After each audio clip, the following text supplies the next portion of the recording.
Alright, what's up YouTube? In this episode I'm going to be dropping the 1JZ into the 280Z. So I've got the engine hoist here and the 1JZ and the transmission are all good to go. I've got the intake and the exhaust off just to make it easier to get in the car, but the turbo and the manifold is just sitting right over here. It's pretty difficult installing the motor and trans in this car, basically because it's so low in the front. And this cherry picker's got some pretty tall legs there. So I actually have to jack the front of the car up a little bit and then the rear of the car even more. So I'm going to kind of maneuver this car in here to get the most room as possible. And then we'll go ahead and try and lower this 1JZ in the car.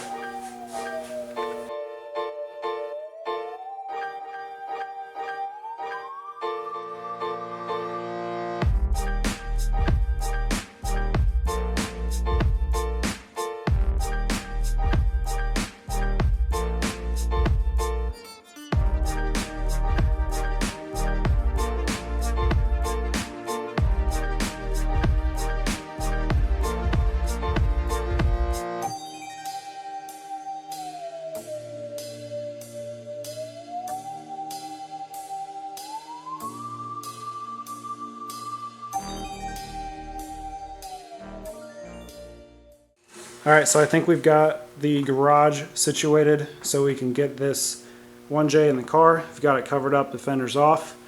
And we've got all the motor mounts set out here. We've got to assemble them and get them bolted to the motor before we put it in. And here's the transmission mount. If you don't already know, this is from CX Racing, their bolt-in kit. I've test fitted it a few times. It does okay. So yeah. Alright, it's time to set up the time lapse and go ahead and drop this 1JZ in the car.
Alright, so it's the next day, and we did get the motor in there, and everything went pretty good.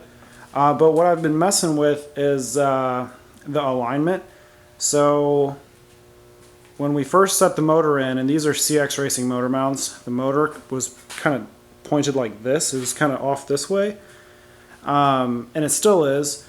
But I've got that side motor mount undone, and then this block of wood holding it over. And then this motor mount is in, so you can see, I mean, it looks pretty straight in the camera, so that's good.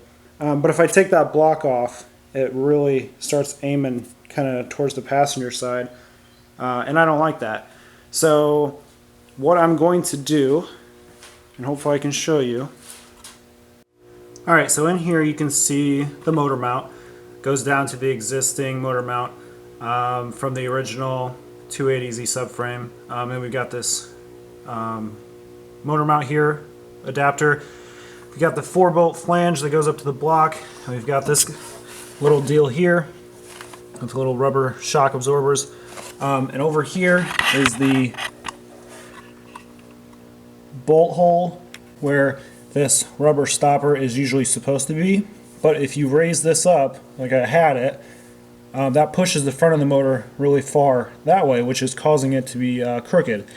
So I'm going to, so I loosened all this, put the motor where I want it, and now I can see where I should have the bolt hole, or where the bolt hole should be, at least in my application. So I'm going to drill a new hole, and then this should fix my problem.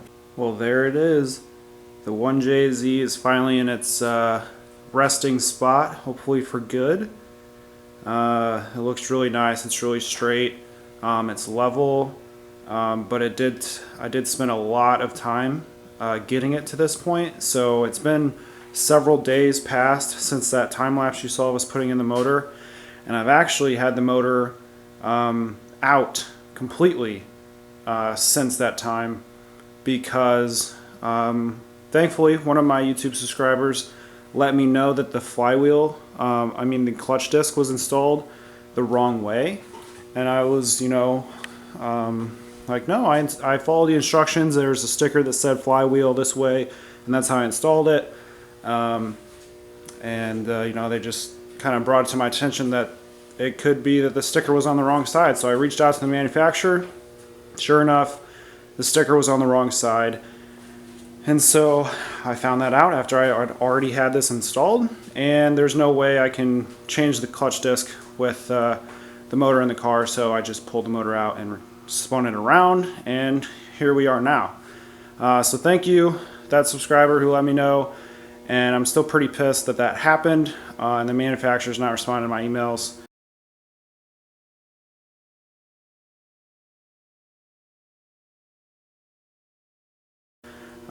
So that's grip clutches, supposedly USA made, and yeah, they made a mistake, and they don't want to really own up to it. And the amount of work I put pulling this motor out and switching that disc is worth more than the disc. So, and for those of you who think I should have known beforehand that that's the way the clutch disc works, I've never installed a clutch disc, so woohoo, I didn't know. I was following instructions, so whatever.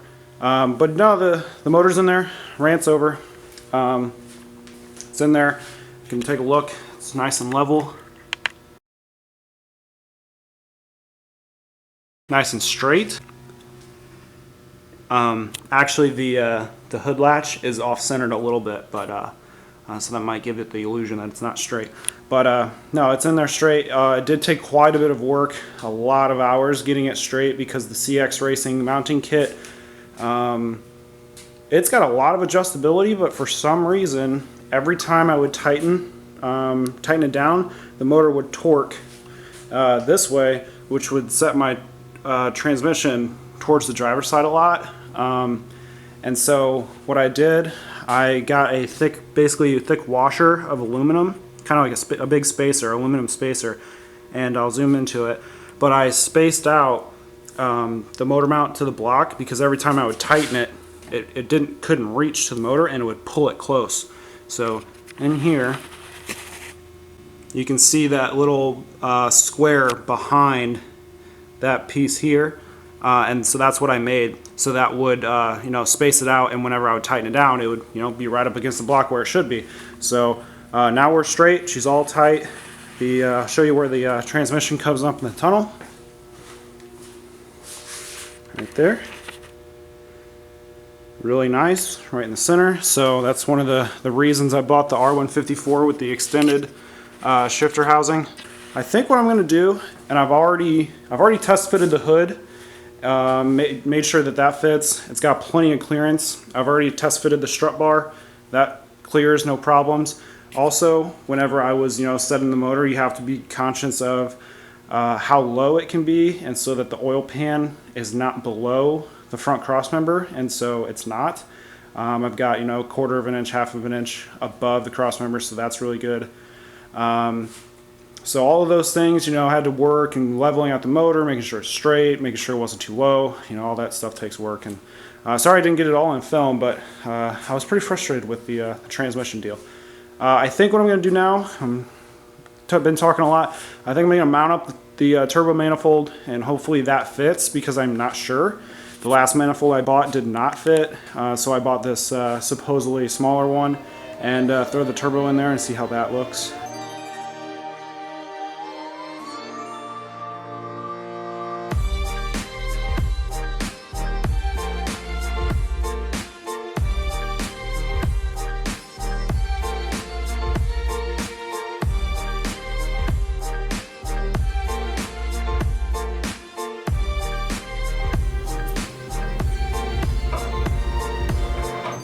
Alright, so I've spent a little bit of time here and I actually lowered the motor down a little bit more, and you can see I've got plenty of room now below the turbo, and I put the intake manifold on and it was actually directly touching that strut brace there, so yeah, I'm not touching anymore. Got about an inch of play, so that's really good. And the oil pan is still not below the cross member, so you know, if I hit some kind of debris, I don't have to worry about, you know, busting a hole in the oil pan. So we're good on this front. Everything looks good with clearance and she's level. And now I'm going to show you the new drive shaft that I got. Alright, and here is the new drive shaft. I just wanted to put it up next to the old one to kind of give you a visual difference. Got some nice new joints on there. This is the R154 yoke. The shop actually upgraded my Diff Flange. I got this one from Z-Car Depot. It's just a replica of the factory one, but they said that this one is a little bit too small for what you're going to be doing, and you can see the one that they upgraded me to. So you can see that size difference there in the two flanges. This new one's a lot bigger, beefier. So I'm concerned about issues with the sway bar because it is a little bit bigger, but you know, I'm just gonna throw it under the car and see if she fits. So this is the new one. Let's go ahead and get it installed.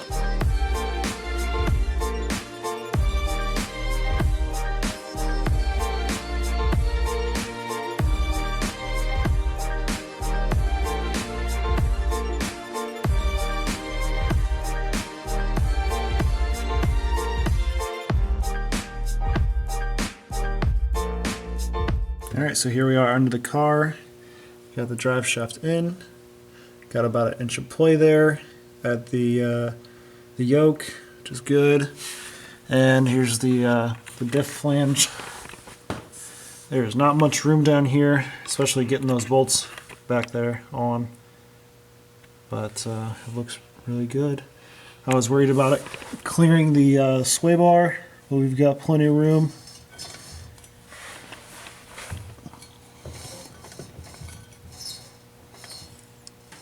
It looks closer in camera than it is, but there you can see.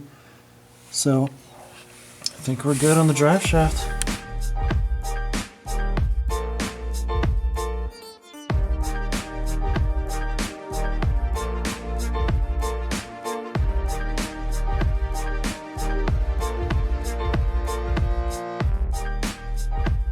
Everything's fitting really well. So just wanted to show you this. Got the coils in like you saw. It's really nice when you have pictures of how it went before you took it all apart. So that's what I was looking at my phone for. I've got the wheels off here and the rotor. I ordered a big brake kit for the front. So got the front waiting for the brakes to come in. And in the rear, I'm fitting the Willwood rear brake kit. You can see I got the adapter there, but I actually ordered some new wheel studs. You know, I wanted to upgrade to some ARP. You know, we only got 4 on these Z cars, so need to make the 4 studs that we have as strong as possible. So I ordered some ARP 2.5 inch long wheel studs. I'm going to press those in shortly. And I did also get some lug nuts. Got some pass-through steel lug nuts rather than those crappy aluminum ones. I just did not like those at all. So got some nice steel ones and waiting for all the brake stuff to come in. I got a brake booster delete coming and a Willwood proportioning valve and all that good stuff. So lots of stuff coming and good content on the way. Probably the next video I'm going to show you the side skirt that I built. So that's the transition to metal. Started off as cardboard, and I'll show you that. And we've got some side skirts for the Datsun made. So definitely stay tuned to watch how I built this side skirt. And yeah, I appreciate you guys watching, and I will see you in the next one.